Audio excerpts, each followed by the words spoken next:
hi. Thanks for joining me in my shop. Hey, I was getting ready to do the alignment on this radio when I realized I've got to fix the string problem. Yay, a string. If you've ever done a string on a radio, you know how difficult it can be. But this one, I think, is going to be real easy. I'm just going to take this front plate off and expose everything.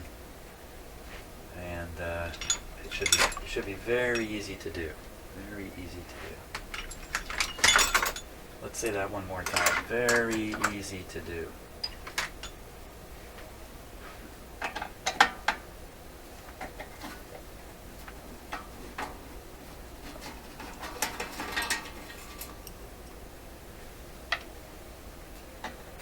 The snow is flying outside.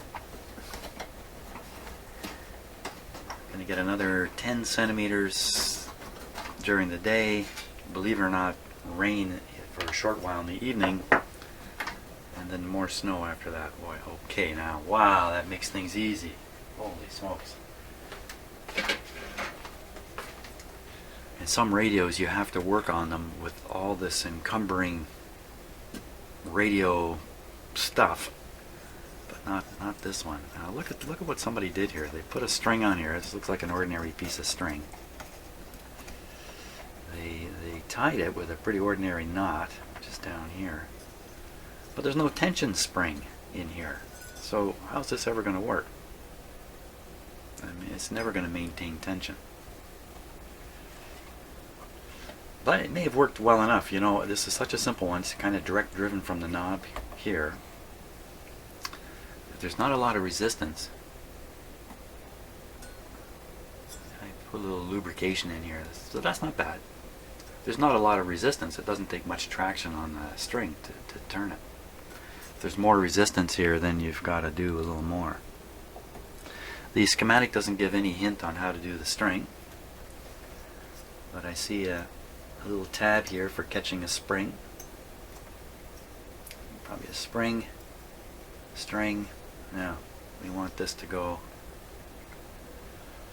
I always have trouble figuring this out. If we're going to turn this way, we want this to go the same way as the knob.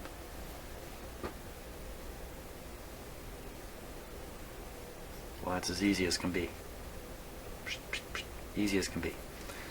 And then we got to go around here 1, 2, probably 3 times around the knob here. So I need a spring and some string. Okay, I got those. Okay, so this is a non-stretchy string, especially made for dial pointers, a little bit thin. And I got a bunch of springs here. Hopefully find a good one in here. Let's see if I can open it without... There we are. Okay, I got lots and lots of springs here. Can't be too long, can't be too strong, can't be too fat. This looks about right.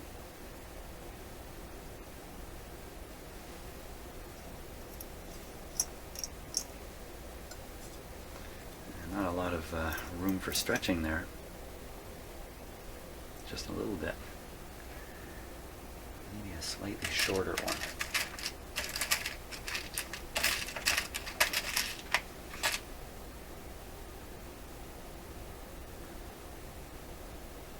Pretty good pull with a little bit of stretch, so I like this one. Put it on there. Perfect. That'll be our spring.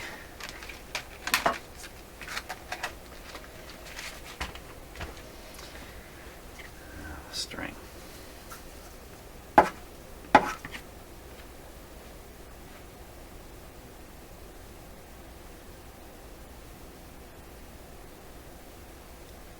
Hey, let's hear what's on the radio here. Gleams in the sunshine. It's during the week-long synod or meeting on the family that Pope Francis called to update the Catholic Church's stance on everything from offering communion to divorced and remarried Catholics to how it welcomes gay members. A few days earlier, Christophe had come out and denounced the Catholic Church for homophobia. I think it had very little influence, and no influence on the Synod itself, because we're not talking about this. Cardinal Collins is what's known as a doctrinal hardliner, a strong believer that what the Catholic faithful want just as much as compassion are cut and dry rules on how to conduct their lives. He was part of a group of cardinals that signed a letter. Please, somebody do the thinking for where me. They warned the Pope about the danger of reformer bishops taking the Catholic Church down what they saw as a slippery slope of adapting to modern times. One of those dangers, acceptance of gay couples. But Cardinal Collins insists that Christophe's charge of paranoid homophobia is not behind the Church's take on gay men and women. I think that's just, I think that's simply unfair. I think the Church, the Catholic Church, is faithful to its teachings. Okay, I'm going to turn it back down because I'm going to talk. Now I got to make sure that this gap doesn't swing past here unless I fit a whole loop of string around it. So let's just see where it ends up.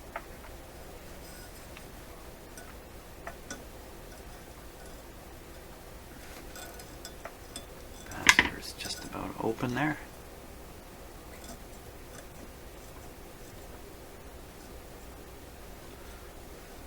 So that's where it would end up.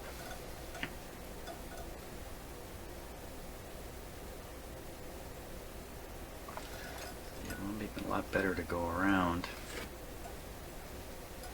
like that, come in here like this.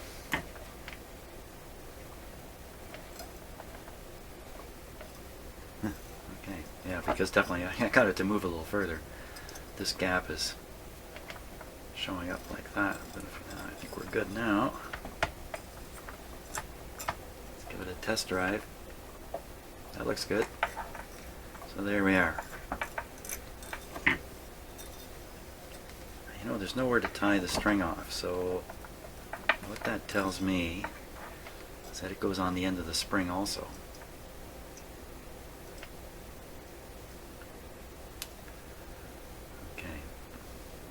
The spring is not stretched, so there's no tension in it right now. So I'm going to mark the string here.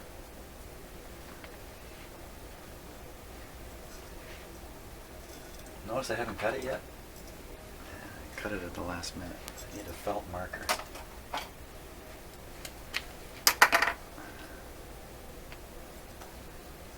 Mark exactly where the knot should be. Now, you got to assume the spring is stretched a bit, brings the knot down, place tension, or place some spare string upwards.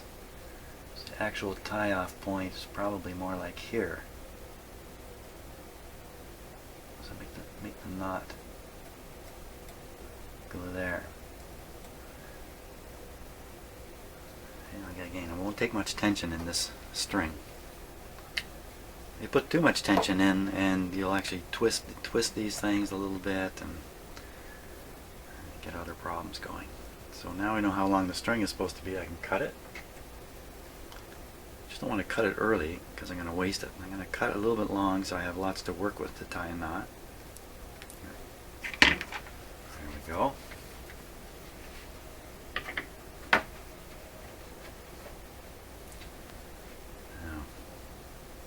Well, this is all going to fall apart. It doesn't matter.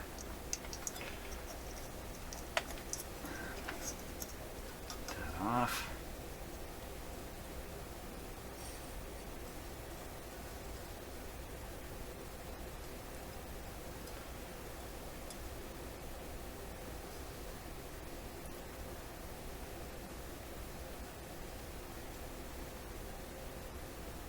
Been watching videos on guys restoring airplanes, World War II, mostly British fighter airplanes. These are people who've got a fair chunk of money to do it. I watched 2 shows on this. It's an hour-long show. It's similar to what I do, you know. I restore radios, they restore airplanes, but not a lot of similarity there. For instance, I don't get in and fly my radios around when I'm done.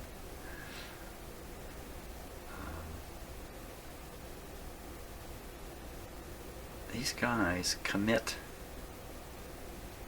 huge hours, years and years, 5 years typically, to rebuilding one of these planes. Makes what I do look like a joke in comparison, really. Imagine 5 years.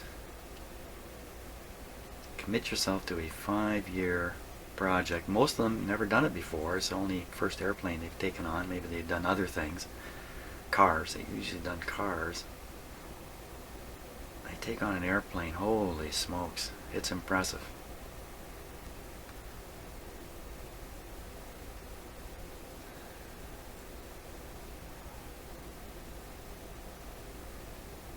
I have to get my motivation from somewhere. Okay, now I'll tighten that up a little tighter. I'll put some glue on this knot eventually. Here are these knots. Okay, there we go. Get rid of the excess. Now, can I remember how to put this on?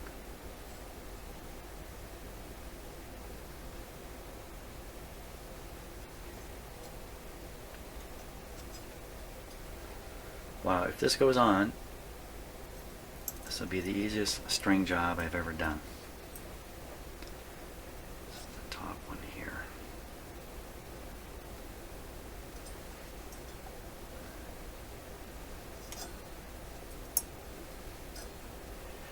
Yeah, it would freak me out to restore something that somebody's going to put their life on the line. They actually find test pilots.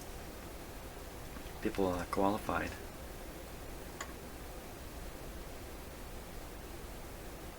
This just doesn't look right.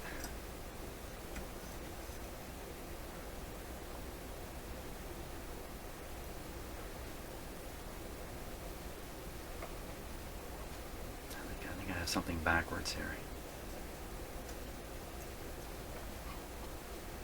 And the government's all over them while they're working on it. The aviation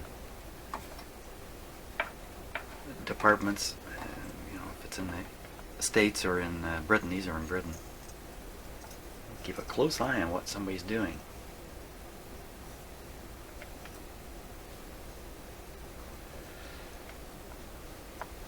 Something went wrong there, didn't it? At this rate, I'm going to have done exactly what I don't want to do, which is have the knob turn reverse to the so I got this totally backwards.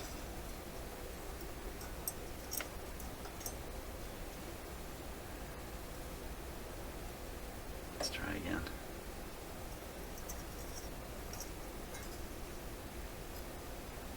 Yeah, on some radios doing a string job is this isn't going to work either because they're going to cross.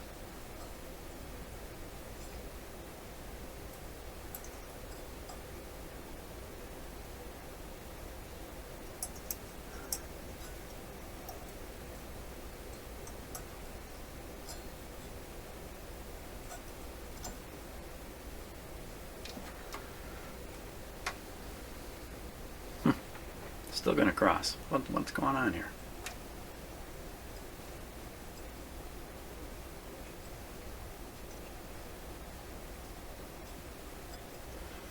Okay.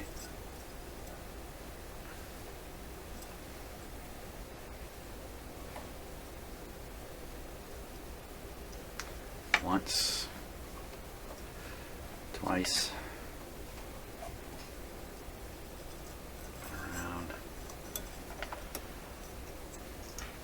Pull the spring down here to get the slack.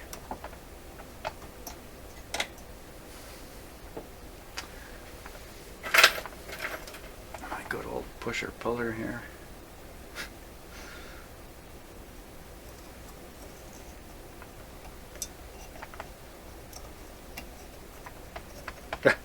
Hooked on myself.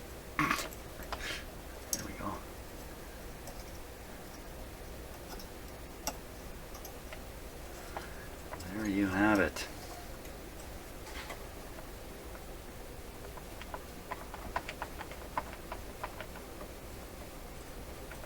very stiff to turn.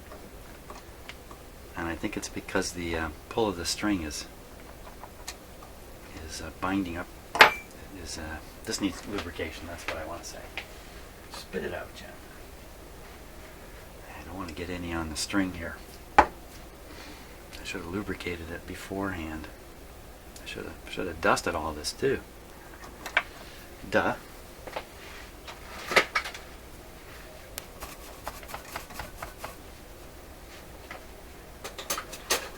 I'm gonna stick some oil from the inside.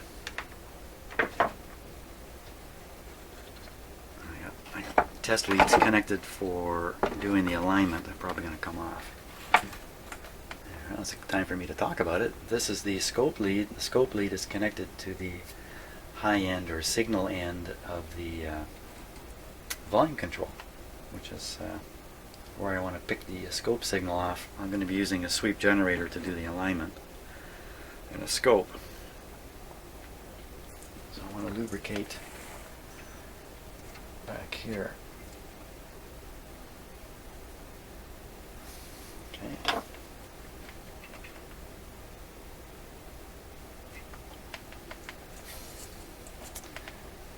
Can't see. You can't see either. Hey. Hey.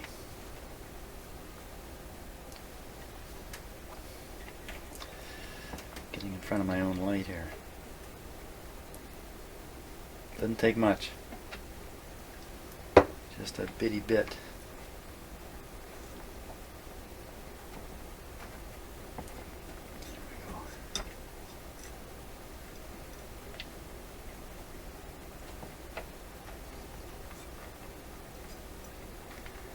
It may take a few turns to flow all the way through.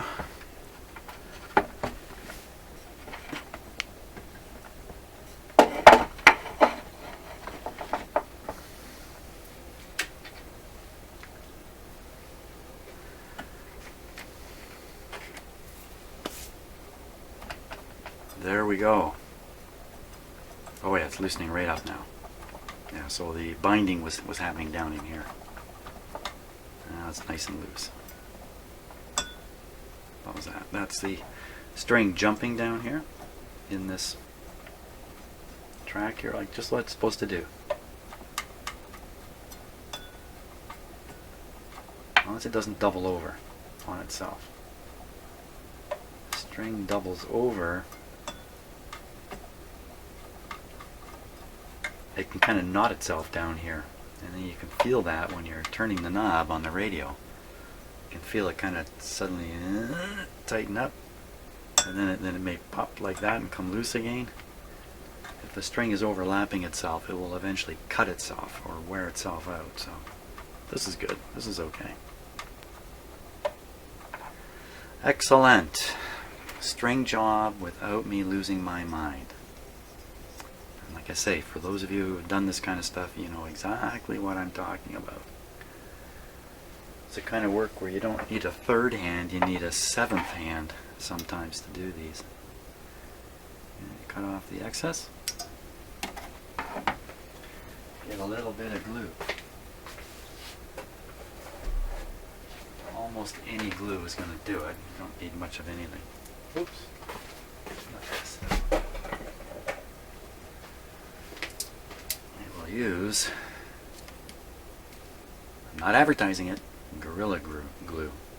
You gotta buy this stuff just because they call it Gorilla Glue. I mean, that's gotta be a sufficient reason.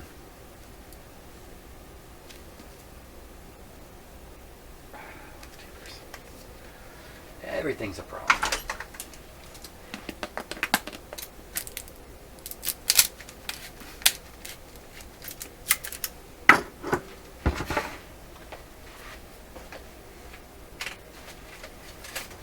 Applicator, and I'd like to put a touch of water on there.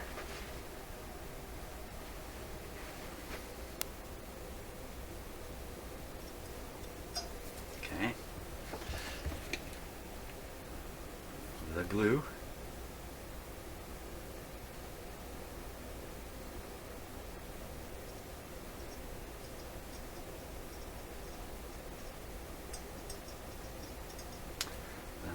lock that down. It'll never come loose. We are finished, except for putting the panel back on. Great.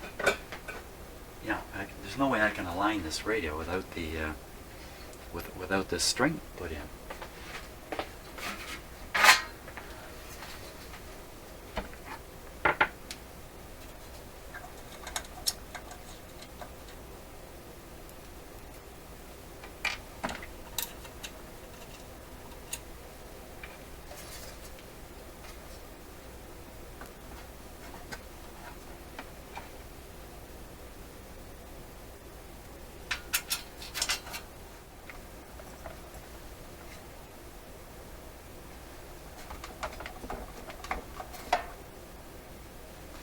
Below here.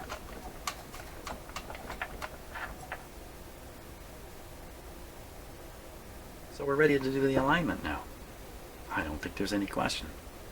Let's just look at this dial and see if there's any alignment tick marks anywhere. Any unusual mark. I don't see anything. So probably the alignment is done, you know, the thing at some extreme, or they're going to give me a panel number. Okay. Enough of this. Great. Thanks for watching.